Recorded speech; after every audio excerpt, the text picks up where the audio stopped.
Even though opponents of the war in Iran, like the Greens and the ABC, feign ignorance, this war has been a long time coming. For decades, the Islamic Republic of Iran has pursued nuclear weapons and sponsored terrorism. Through its proxies, in just the past 2 years, the Iranian regime has attacked US ships off Yemen, Israel from the south, Israel from the east, and Israel from the north. And it's attacked Israel directly itself. Since 47 years ago, when Iran seized the US embassy in Tehran and took 66 hostages, it's been the supreme warmonger and terrorist funder in the region. So long as this continues, and so long as it continues with those ambitions under an Islamist extremist regime committed to the destruction of Israel, and attacks as well, of course, against the great Satan of the US. Well, as long as that's the case, no one is safe. So the rationale for this war is clear, and no one can accuse the US of being secretive about it. Here's the Secretary of State. Let me explain to you guys this in simple English, okay? Iran is run by lunatics, religious fanatic lunatics. They have an ambition to have nuclear weapons. They intend to develop those nuclear weapons behind a program of missiles and drones and terrorism that the world will not be able to touch them for fear of those things. And this is the weakest they've ever been. Now is the time to go after them. The president made the decision to go after them, take away their missiles, take away their navy, take away their drones, take away their ability to make those things so that they can never have a nuclear weapon. That's why the president made this decision. It was the right decision, and the world will be a safer place when these radical clerics no longer have access to these weapons. You see how they're using them now. Imagine how they would use them a year from now if they had more of these. Pretty well expressed, wasn't it? Now, there are other benefits, possibly. Iran is a crucial partner and supplier of oil to China, so Beijing might be weakened to a degree at the end of this war. But primarily, this is about the chance to bring peace and stability to the Middle East, removing an existential threat against Israel, giving Lebanon and Syria an opportunity to run their own affairs without Iranian interference, and, of course, diminishing the threat of Iran's Shia regime against the Sunni Gulf states. These aims are not new. A succession of US presidents has talked about them. After 2 years of negotiations, we have achieved a detailed arrangement that permanently prohibits Iran from obtaining a nuclear weapon. It cuts off all of Iran's pathways to a bomb. Yeah, Obama thought he could negotiate a nuclear freeze, or more to the point, he thought he could buy peace with Iran. It is true that if Iran lives up to its commitments, it will gain access to roughly $56 billion of its own money, revenue frozen overseas by other countries. But the notion that this will be a game changer, with all this money funneled into Iran's pernicious activities, misses the reality of Iran's current situation. Yeah, he went on there to actually argue that the Iranian regime would have to answer to its people. Instead, of course, it's killed anyone who complains. But back then, President Obama actually flew billions of dollars into Iran. Still, he knew where this might have to end up. Our military remains the ultimate backstop to any security agreement that we make. I have stated that Iran will never be allowed to obtain a nuclear weapon. I have done what is necessary to make sure our military options are real. And I have no doubt that any president who follows me will take the same position. Obama got the Nobel Peace Prize just for getting elected, but in government his weakness was provocative. He kicked the can down the road for others to deal with.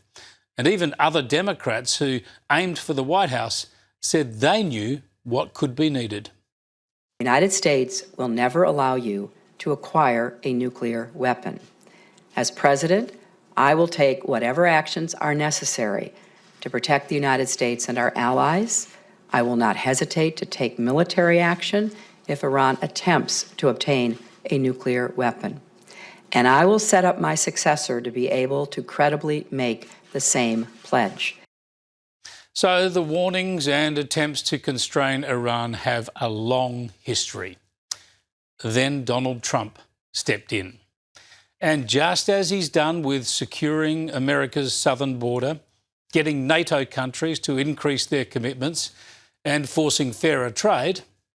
By finally dealing with the threat of Iran, Trump has only done what Democrats and Republicans have promised for decades. Yet they all arc up, of course, because he's Trump, and of course they're obsessed with their opposition to him, but also because he shows them up. I mean, just remind yourself of how weak they were.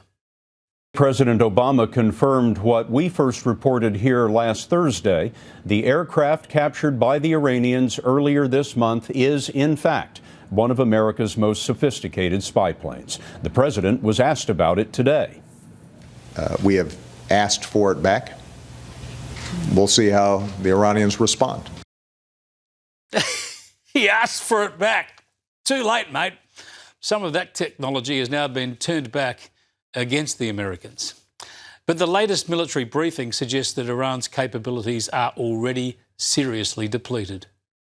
We have severely degraded Iran's air defenses and destroyed hundreds of Iran's ballistic missiles, launchers, and drones. And in simple terms, we're focused on shooting all the things that can shoot at us. Our B-2 bombers and B-1 bombers have executed uncontested surgical strikes against multiple missile facilities deep inside Iran. For decades, the Iranian regime has harassed international shipping. Today, there's not a single Iranian ship underway in the Arabian Gulf, Strait of Hormuz, or Gulf of Oman.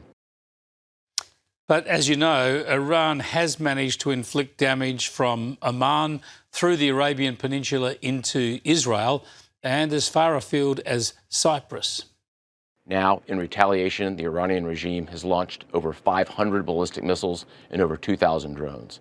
To be clear, Iran is indiscriminately targeting civilians as they launch these missiles and drones. You've seen it on TV. The evidence is crystal clear and overwhelming.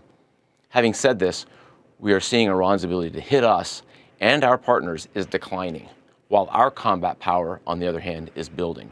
And my overall operational assessment is that we are ahead of our game plan. Yeah, the US and Israeli firepower is awesome, it's frightening and deadly. It's also expensive, and it's reported that US defence suppliers have had to increase their production. Our naval forces have deployed multiple waves of cruise missiles, obliterating Iranian command and control and air defense capabilities. From 2 aircraft carrier strike groups, we're squeezing Iran from the sea and have them backed into their own ports. U.S. air forces are doing what they do best, executing a high volume of airstrikes right into Iran. Operationally, the 2 most powerful air forces in the world, the U.S. and Israel, are dominating the skies of the world's largest state sponsor of terror. Still, the US is carrying this load without help from key allies, apart from Israel, of course. The UK Prime Minister, Keir Starmer, extraordinarily hasn't allowed US forces to use UK air bases, including at Diego Garcia in the Indian Ocean. It would have been much more convenient landing there as opposed to flying many extra hours. So we are very surprised. This is not Winston Churchill that we're dealing with. No, it's not. Quite the opposite. Here's Starmer at Westminster overnight speaking to a Muslim audience.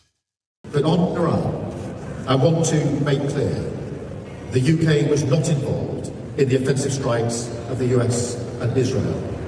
And that remains the case. The UK Prime Minister telling UK Muslims what they might want to hear, preferring to let down the UK's main ally. Outside of America, we are living through dangerously weak times.